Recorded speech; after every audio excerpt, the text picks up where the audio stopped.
بسم اللہ الرحمن الرحیم نحمدہ ونصلی علی رسولہ الکریم اما بعد۔ آج کا ہمارا موضوع یہ جو فکری انتشار عام ہوا پڑا ہے اس بارے میں کچھ ایڈریس کرنا ہے۔ فکری انتشار ویسے تو غلام قوموں کے مزاج میں ہوتا ہے، اور اگر کسی قوم کو یہ غلامی کا احساس باقی نہ رہے تو ان کے اس انتشار میں مذہبی تقدس بھی شامل ہو جاتا ہے۔ ہم بحیثیت مسلمان تقریباً بر صغیر پاک و ہند میں دیکھیں تو 200 سال سے، اور اگر ہم مجموعی طور پر مسلمانوں کی صورتحال دیکھیں تو تقریباً 100 سال سے ہم انتشار کا شکار ہیں۔ اس انتشار میں ہماری سیاست، ہماری معیشت یہ تو ہمارے ہاتھ سے گئی ہی ہے، ہمارا فکری نظام بھی ہمارے ہاتھ میں نہیں ہے۔ یہی وجہ ہے کہ آج ہم اپنے ارد گرد کے بڑے بڑے مفکرین کو دیکھتے ہیں کہ وہ اپنی فکر کی آبیاری کے لیے دوسری قوموں کی طرف دیکھ رہے ہوتے ہیں۔ آپ کسی یونیورسٹی میں چلے جائیں، آپ کسی بڑے تعلیمی تحقیقی ادارے میں چلے جائیں، آپ تحقیقات اور ریسرچ کے مختلف انداز اور سٹائل دیکھ لیں، آپ فکر کے مختلف منہج دیکھ لیں، ہم کسی اور کو کاپی کر رہے ہوتے ہیں، اس میں ہمارا اپنا کچھ بھی لینا دینا نہیں ہوتا۔ ویسے تو میں اکثر کہا کرتا ہوں کہ فرقہ واریت بری نہیں ہوتی۔ فرقہ واریت اصل میں غلام قوموں کی جو بے یقینی کا احساس ہے یہ اس کی پیداوار ہوتی ہے، اور اس بے یقینی میں لوگ اپنے ایمان کو محفوظ کرنے کی فکر میں ہوتے ہیں۔ خاص طور پر ہمارا موضوع چونکہ مسلمان فرقہ واریت کے فکری انتشار ہے تو میں اس سلسلے میں کچھ مثالیں عرض کروں گا۔ ہمارے ہم معاشرتی طور پر جتنے بھی فرقے پائے جاتے ہیں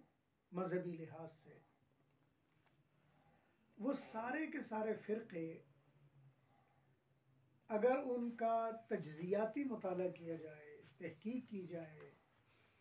ان کے ساتھ مذاکرہ کیا جائے تو ایک کامن چیز آپ کو نظر آئے گی، اور وہ یہ کہ ہر ایک یہ دعویٰ کر رہا ہوگا کہ میں دین کی سلامتی، دین کی حفاظت اور دین کی سربلندی کے لیے کوشاں ہوں، اور ہر دوسرے کے بارے میں اس کا نقطہ نظر یہ ہوگا کہ وہ دین کو نقصان پہنچا رہے ہیں اور دین کا جو ترقی کا معاملہ اس کو تنزل میں لے جا رہے ہیں اور دین میں نقصان کر رہے ہیں۔ یہ ایک ایسا بیانیہ ہے یا ایک ایسا انداز ہے کہ اس انداز کے بارے میں آپ کسی کو کچھ کہہ نہیں سکتے، آپ کسی کو غلط بھی نہیں کہہ سکتے اس لیے کہ اس کی نیت اچھی، آپ کسی کو درست بھی نہیں کہہ سکتے اس لیے کہ انداز ہی ٹھیک نہیں ہے۔ اس لیے ایسے وقت میں دو ہی صورتیں ہیں، اگر آپ ان دو فرقوں میں سے کسی کے ساتھ نہیں جڑیں گے تو لوگ آپ کو تیسرا فرقہ سمجھ لیں گے، اور اگر آپ کسی ایک کے ساتھ جڑ جائیں گے تو گویا آپ کی صلاحیتیں اس کے لیے وقف ہو جائیں گی۔ یہ ہمارے یہاں عام ماحول پایا جاتا ہے۔ یا اگر کوئی بھی جماعت ایسی کھڑی ہو وہ یہ کہے کہ جناب فلاں کے یہ نظریات اور عقائد، فلاں کے یہ نظریات اور عقائد، اور یہ عقائد اور نظریات بیکار ہیں، لہٰذا ادھر دھیان نہیں دینا چاہیے، ادھر دھیان دینا چاہیے،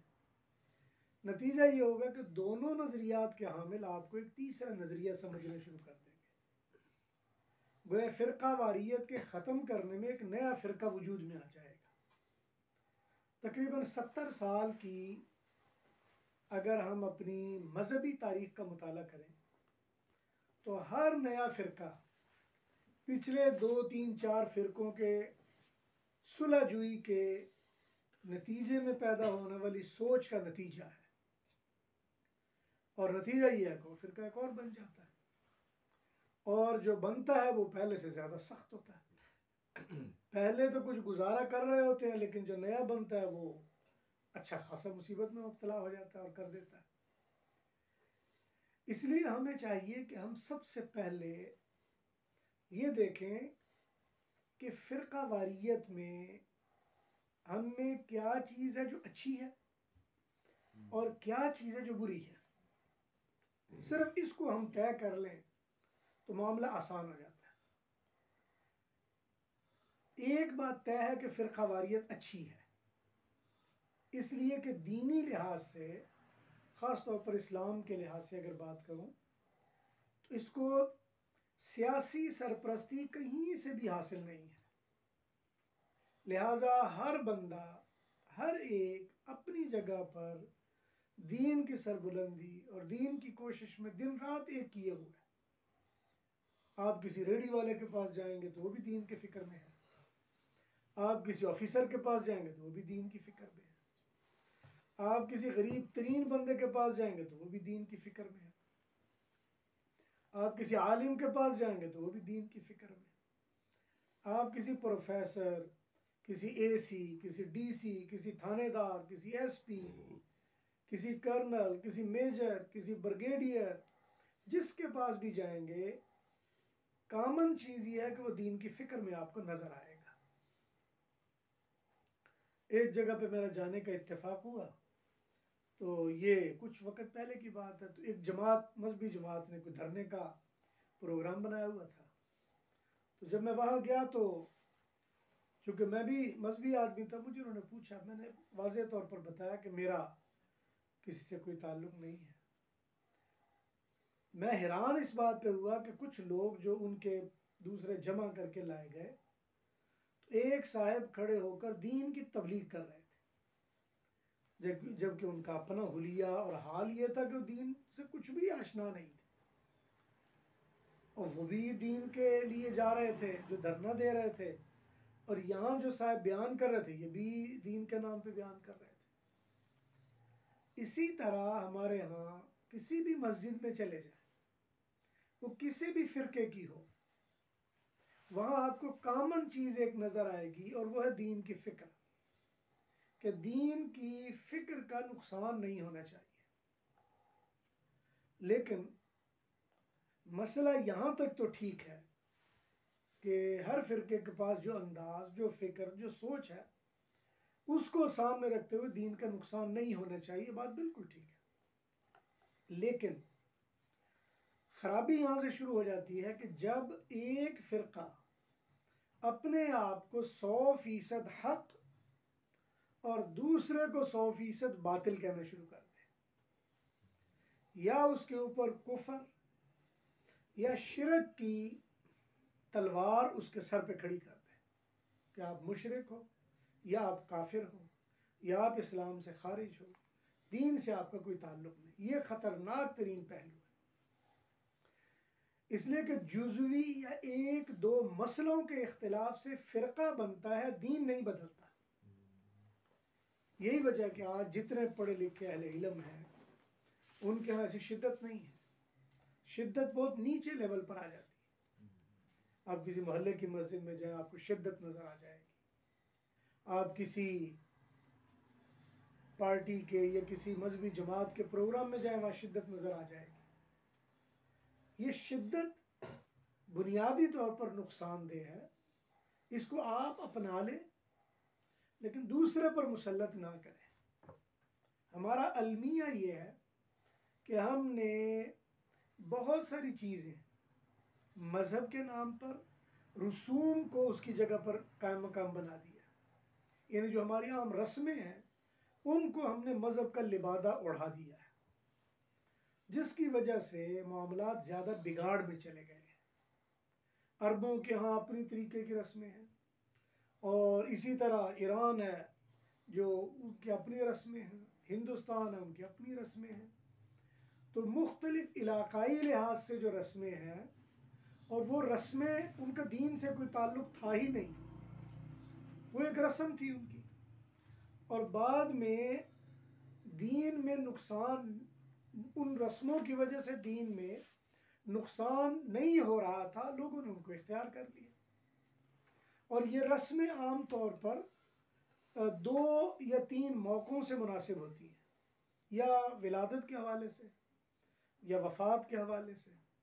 یا شادی بیاہ کے حوالے سے. یہ 3-4 چیزیں. یا اور بھی اس کو اگر مختصر کر لیں تو یا خوشی کے حوالے سے رسمیں ہوتی ہیں یا غمی کے حوالے سے رسمیں ہوتی ہیں. ان رسموں کو رسمیں اگر رکھا جائے تو تنازع نہیں ہوتا، لیکن رسموں کو مذہب بنا لیا جائے تو مسئلہ کھڑا ہو جاتا ہے.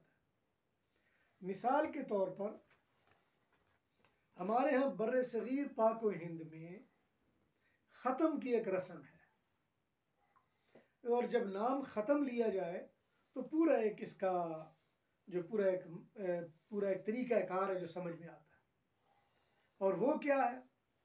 خوشی ہو یا غمی ہو یا کوئی بھی موقع ہو، تو ختم کا مطلب یہ ہوتا ہے کہ کوئی اچھے کھانے 2-3 لائے جائیں، کچھ پانی ایک گلاس میں ہو جائے، دودھ ایک گلاس میں ہو جائے، اور اسی طرح وہ سامنے رکھا جائے، اور پھر کچھ آیات پڑھی جائیں، اور ان آیات کے بعد پھر وہ کھانا مولوی صاحب کے پاس چلا جائے، یا جو بھی وہ ختم پڑھنے والا اس کے پاس چلا جائے. یا بعض جگہوں پہ یہ ہوتا ہے کہ اس میں سے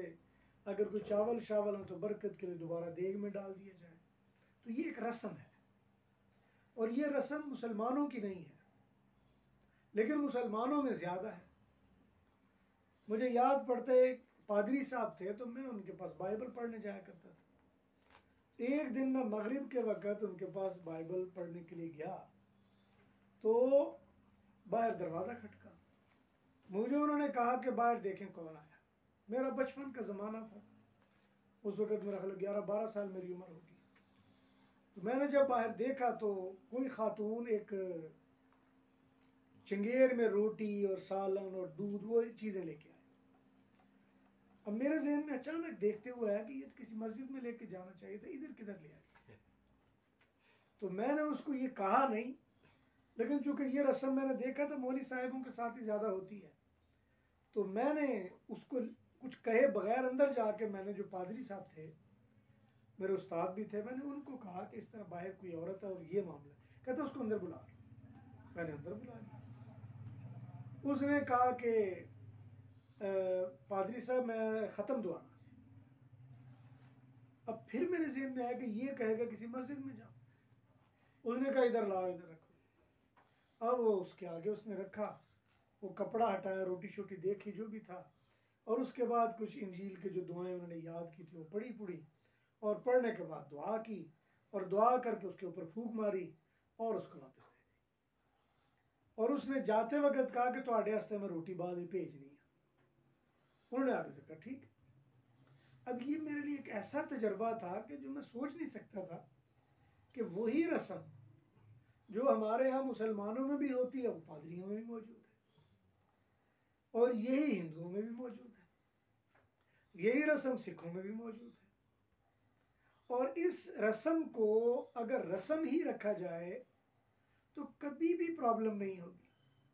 لیکن جب اس رسم کو مسلک کا روپ یا مذہب کا روپ اختیار کر دیا جائے اور ایک بندہ دوسرے سے پوچھے کہ تسی ختم نو مندے ہو کہ نہیں مندے، تو جب یہ معاملہ آ جائے تسی ختم نو مندے ہو کہ نہیں مندے، اور یہ طے ہو جائے جڑے ختم نو مندے نے وہ فلانے، جڑے نہیں مندے وہ فلانے، جب یہ معاملہ طے ہو جائے تو یہ خطرناک حدیں ہوتی ہیں. اسی طرح مرنے کی رسمیں ہیں، اسی طرح شادی کی رسمیں ہیں، اسی طرح خوشی کی رسمیں ہیں. اسی طرح غمی کی رسمیں، مثلا ایک مرتبہ میرا ایران جانا ہوا تو غالباً ان کے نوروز کا دن چل رہے تھے، تو میرا حافظ شیرازی رحمۃ اللہ علیہ کے مزار پر حاضری ہوئی۔ جب ان کو پتہ چلا جی پاکستان سے کوئی بندہ آیا تو مجھے بلایا نہیں، عمر خیام کے مزار کی بات ہے، میں وہاں پہ حاضری ہوئی۔ جب میں عمر خیام کے مزار پر گیا تو انہیں پتہ چلا کہ بھئی کوئی مہمان پاکستان سے، مجھے بھی انہوں نے اندر بلایا۔ فارسی سے دلچسپی اور دوسری تیسری باتیں، کچھ عمر خیام کے بارے میں، کچھ حافظ شیرازی کے بارے میں باتیں ہوتی رہی مختلف۔ تو میں نے دیکھا کہ ٹیبل کے آگے ایک بڑی ساری پرات پڑی ہے اور اس میں 6 الگ الگ چیزیں پڑی ہوئی، جس میں کچھ زعفران تھی، کچھ میٹھی چیز پڑی تھی، کچھ مختلف 6-7 چیزیں تھیں۔ میں نے ان سے پوچھا یہ کیا ہے؟ تو مجھے کہنے لگا لگتا ہے آپ ادھر آپ نے پہلے یہ دیکھا نہیں ہے۔ میں نے کہا میں نے نہیں دیکھا۔ کہتے ہمارے ہاں جب یہ دن آتے ہیں موسم بہار کے، اور نوروز عام طور پر یہ مارچ کی 21-22 تاریخ ہوتی ہے، اور یہ بعض علاقوں میں بڑا یوں سمجھ لیں کہ یہ موسم بہار ہوتی ہے اس سے،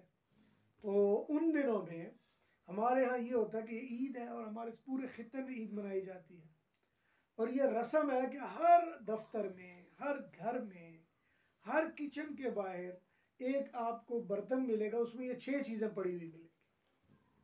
اور بنیادی طور پر وہ 6 چیزیں جو ان کی عمومی استعمال کی تھیں وہ پڑی ہوئی ہیں۔ یہ ایک رسم ہے، اس رسم کو اگر مذہب کا روپ دے دیا جائے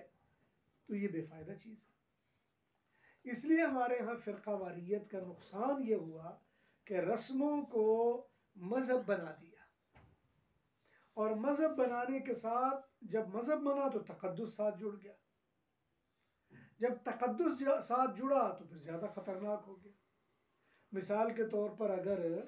ختم کی روٹی ہے اور ختم دے دیا ہے اور وہ کسی سے گر گئی ہے تو عام روٹی کے گرنے سے اتنا مسئلہ نہیں ہوگا، ختم کی روٹی کا مسئلہ زیادہ ہو جائے گا۔ اسی طرح عام کوئی چیز نیچے گر گئی تو کوئی مسئلہ نہیں ہوگا، لیکن ختم والی چیز گر گئی تو زیادہ مسئلہ ہوگا، اس لیے کہ پھر تقدس کے پردے میں اور زیادہ خطرناک ہو جاتا ہے۔ اسی طرح اگر کوئی عام مجلس میں گپ شپ لگا رہے ہیں تو کام چل جائے گا، اگر آپ ختم کے مجلس میں بیٹھ کے گپ شپ لگائیں گے تو خطرناک ہو جائے گا، لوگ کہیں گے لگتا وہابی ہے، یا کوئی اور نام دے دیں گے آپ کو۔ اور پھر اس سے زیادہ ہوا یہ کہ یہ رسومات سے بغاوت کے لیے جو ایک پوری لہر چلی ہمارے ہاں، اس بغاوت میں جو رسومات وجود میں آئی انہوں نے بھی تقدس کا روپ اختیار کر لیا۔ مثلا سر سید سے ایک روایت چلتی ہے رسومات کے انکار کی۔ سر سید کے رسومات کے انکار کے بعد اس کا سر سید کی فکر کا جو فلسفیکل ورژن ہمارے سامنے آتا ہے وہ علامہ اقبال کی صورت میں آ جاتا ہے، اور اس کے بعد ایک عوامی فکر کا جو ورژن آتا ہے وہ غلام احمد پرویز کی صورت میں آ جاتا ہے۔ یہ بنیادی طور پر رسموں کے انکار پر یہ ایک نئی فکر آئی، اور اس نے جو اپنی رسمیں قائم کی انہوں نے بھی تقدس کا روپ اختیار کر لیا۔ اب یہ نقصان در نقصان ہوا، یعنی فرقہ واریت سے تو اتنا تھا کہ دین کا تحفظ تھا، بندہ دین سے جڑا ہوا تھا، دین سے تعلق تھا اور دین سے آگاہی تھی، بچیوں کو، بچوں کو، بڑوں کو، چھوٹوں کو پتہ ہوتا تھا ہم جی فلاں مولوی صاحب کے ساتھ ہیں، فلاں مسلک کے ساتھ ہیں۔ اس حد تک تو قابل قبول تھا کہ جو مسلک کے ساتھ ہے، کوئی بھی مسلک ایسا تو نہیں ہے جو کہے گا نماز نہ پڑھا کرو، ہر مسلک یہی کہے گا نماز پڑھا کرو، ہر مسلک کہے گا ذکر کیا کرو، ہر مسلک کہے گا قرآن پڑھا کرو، ہر مسلک یہ کہے گا اللہ کو ایک مانا کرو، ہر مسلک کہے گا اللہ کی عبادت کیا کرو، ہر مسلک یہ کہے گا حضور صلی اللہ علیہ وسلم ہمارے حتمی آخری و کامل و مکمل نبی ہیں، اب کسی اور کی ضرورت ہی نہیں۔ اور یہ مسلکوں کے مشترکات ہیں، ان مشترکات میں مسلکوں نے دوسرے سے اپنے آپ کو الگ کرنے کے لیے کچھ رسمیں بنائی ہوئی ہیں، اور پھر وقت گزرنے کے ساتھ ساتھ ان سے بغاوت ہونا شروع ہوئی۔ اور سب سے خطرناک بغاوت وہ ہے جو سائنس نے ہم سے کروائی. اور وہ بغاوت کیا ہے؟ وہ یہ ہے کہ کالج کو اور مدرسے کو، مسجد کو اور بے عمل نوجوان کو ہم نے آمنے سامنے لا کر کھڑا کر دیا اور ان کو آپس میں ٹکرا دیا. آج کالج میں، یونیورسٹی میں، کسی پروفیسر کے ہاں، کسی ڈپارٹمنٹ میں، کسی دنیاوی تعلیمی ادارے میں ہمیں مسلک کا، مذہب کا، مولوی کا، دین کا تقدس نہ بتایا جاتا ہے، نہ سمجھایا جاتا اور نہ ہم مانتے ہیں. اب کسی بھی دنیاوی پڑھے لکھے بندے سے بات کریں گے تو اپنی گفتگو میں وہ مولوی کچھ اور سنائے گا، حالانکہ حقیقت یہ ہے کہ مولوی ہمارے معاشرے کا ایک لازمی جزو ہے. آپ 1000 کوشش کر لیں، بر صغیر پاک و ہند میں آپ مولوی کو اپنے دہریت سے بھی باہر نہیں کر سکتے. آپ دہریہ ہو کر بھی مولوی کو اپنے سے دور نہیں کر سکتے. میں نے بڑے بڑے دہریے دیکھے، وہ دہریے ہیں لیکن بعد میں ایک وقت آیا کہ وہ ایسے مسلک کا روپ انہوں نے اختیار کیا کہ ہم بھی سوچ بھی نہیں سکتا. خاص طور پر یہ جب روس زندہ تھا، یعنی روس کا کمیونزم جب زندہ تھا، اس زمانے میں ہماری یہاں جو کمیونسٹ تحریکیں تھیں وہ کئی تعداد کتنی ہی زیادہ تھی. لیکن جب روس اپنے انجام کو پہنچا، انہی تحریکوں نے کسی نہ کسی مسلک کی جھولی میں اپنی عافیت سمجھی اور وہ سارے کسی نہ کسی مسلک زدہ ہو گئے،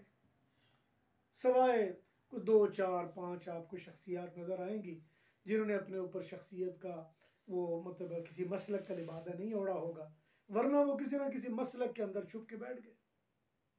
اس لیے ہمارے ہاں یہ روایت ہے. اگر میں کہوں کہ بر صغیر پاک و ہند کے یہ جینیٹکس میں ہے، ان کے جینز میں یہ بات چھپی ہوئی ہے کہ وہ کسی نہ کسی مسلک مذہب کو مانیں گے، اور اگر مسلک مذہب کو نہیں مانیں گے تو مسلک مذہب نیا بنا لیں گے. جیسے بر صغیر میں آپ کو 2 تحریکیں بڑے آرام سے دکھ سکتی ہیں، ایک بھگت کبیر کی تحریک اور ایک گرو نانک کی تحریک. یہ دونوں تحریکیں آپ کو بڑے واضح انداز میں ملیں گی. ان دونوں ہی کے بارے میں کہا جاتا ہے یہ مسلمان تھے،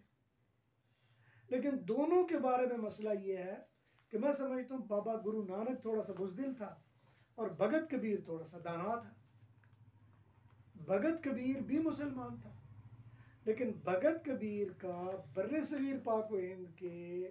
ہندوؤں میں اتنا بڑا کنٹریبیوشن ہے کہ آج بھی ہندو براہمن توحید کے قائل آپ کو مل جائیں گے، اور وحدانیت، وحدت الوجود اور یہ ویدانت سارا فلسفہ یہ سارا بھگت کبیر کا دیا ہوا ہے. یہ مسلمانوں کا سارا تصوف اور مسٹیسزم بھگت کبیر کے ذریعے سے ان میں منتقل ہوا ہے. لیکن بھگت کبیر کا کمال یہ ہے کہ انہوں نے 80% ہندوؤں کی مابعد طبیعتی فکر کو بدل تو دیا، لیکن الگ سے کوئی فرقہ نہیں بننے دیا، نہ اپنے نام پہ نہ کسی اور نام سے. ہندو ہندو ہی رہا لیکن ان کی فکر بدل کر رکھ دی. دوسری طرف بر صغیر میں بابا گرو نانک ہے. گرو نانک کا مسئلہ یہ تھا کہ اس نے ہندوؤں میں سے ایک پورشن الگ کر کے اس کو ایک نئے روپ دے دیا، اور ایسا روپ دیا کہ وہ نہ ہندو رہے اور نہ مسلمان رہے، بس وہ ایک نیا سکھ ورژن بن گیا. اب سکھوں کو آپ ملیں گے جہاں وہ مسلمانوں میں رہتے ہیں تو وہاں رب کرتے ہوں گے، رب ہے، اللہ ہے. ہندوؤں میں رہتے ہیں تو رام رام کر رہے ہوتے ہیں. تو یہ ایک چیز آ گئی. تو کہنے کا مطلب یہ ہے کہ یہاں پہ مذہبی روایت اتنی مضبوط ہے کہ اگر کوئی اس کو بدلنا چاہے تو بدل نہیں سکتا. البتہ اس میں بہتری لائی جا سکتی، اور بہتری لانے کے لیے بھی اگر آپ ایسا انداز اختیار کریں گے جو تنقیدی ہوگا، جو دوسرے کو غلط کہنے کی بنیاد پر ہوگا، تو وہ نہیں مانا جائے گا. لیکن اگر آپ اسی کو پیار کے انداز میں لے کے آگے چل پڑے تو چل پڑے گا. اور یہی وجہ کہ بر صغیر پاک و ہند میں تصوف کے نام پر جو چیز آگے بڑھی ہے اس نے بر صغیر پاک و ہند میں تبدیلی کر دی ہے، بر صغیر پاک و ہند کو بدل کر رکھ دیا۔ اور تصوف ایسی بڑی روایت ہے کہ جس نے بر صغیر پاک و ہند ہی نہیں پوری دنیا کو بدلا ہے۔ دنیا میں دین دو ہی طرح سے گیا ہے،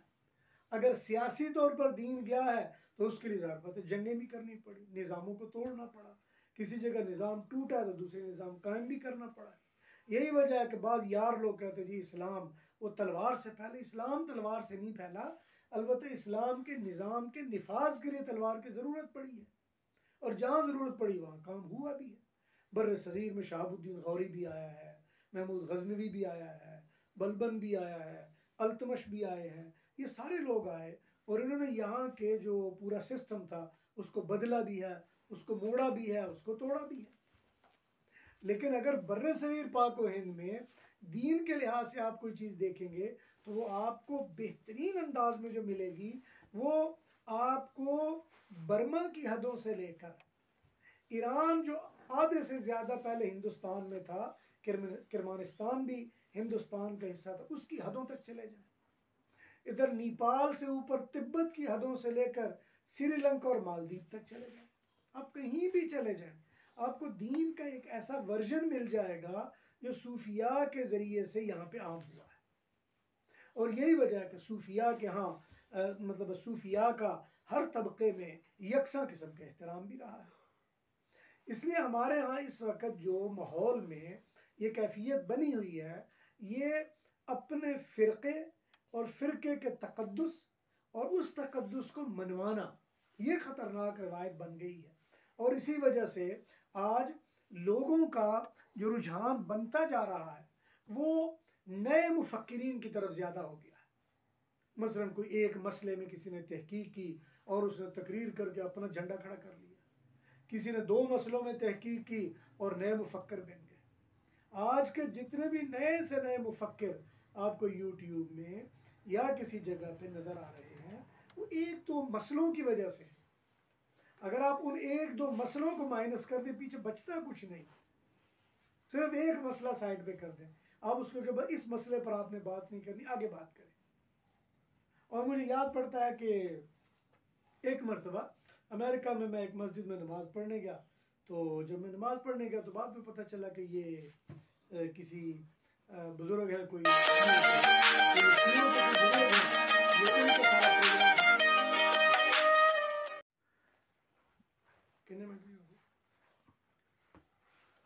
تو میں عرض کر رہا تھا کہ میں نے امریکہ میں ایک مسجد میں نماز پڑھنے کے لیے گیا، ان کو بعد میں پتہ چلا کہ یہ دوسرے مسلک کے لوگ ہیں، اور وہ ان کے جو بڑے عالم تھے وہ بھی آگے، ان کو پتہ چلا میرے بارے میں۔ جب کچھ بات چیت ہونے لگی تو بات شروع ہی واقعہ کربلا یا واقعہ خلافت سے ہو گئی۔ میں نے ان کو کہا کہ یار اگر ایک کام آپ کر لیں کہ آپ یہ واقعہ کربلا کو سائیڈ پہ کر دیں اور باقی کسی مسئلے پر بات کر لیں تو یقین جان لیں حقیقت یہ ہے کہ واقعہ کربلا کے بعد کوئی مسئلہ رہ ہی نہیں گیا تھا جس پر بات کی جا سکتی۔ تو اس لیے ہمارے ہاں ایک دو مسئلے ہیں، ان مسئلوں پر ہم نے اپنے محلات تعمیر کیے ہوئے ہیں،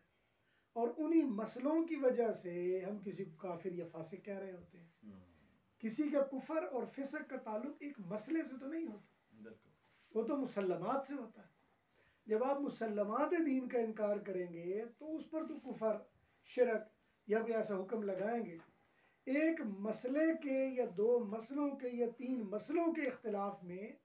آپ یہ تو کہہ سکتے ہیں کہ آپ فلاں مسلک سے نہیں ہیں، آپ فلاں مسلک سے ہیں، لیکن آپ یہ تو نہیں کہہ سکتے کہ وہ کافر ہیں یا مشرک ہیں۔ تو اس لیے ہمارے ہاں خاص طور پر آج کل جو نئی ایک وہ چل پڑی ہے، بھیڑ چال چل پڑی ہے، اور جو نئے سے نئے نوجوان مفکرین اور پیدا ہو رہے ہیں اور جن کو دین کا پتہ نہیں ہوتا، بس ایک آدھ مسئلہ پتہ چلتا ہے، یا کسی مولوی صاحب کا ایک آدھ غلط چیز پتہ چل جاتی ہے، یا کوئی غلط فہمی پیدا ہو جاتی ہے،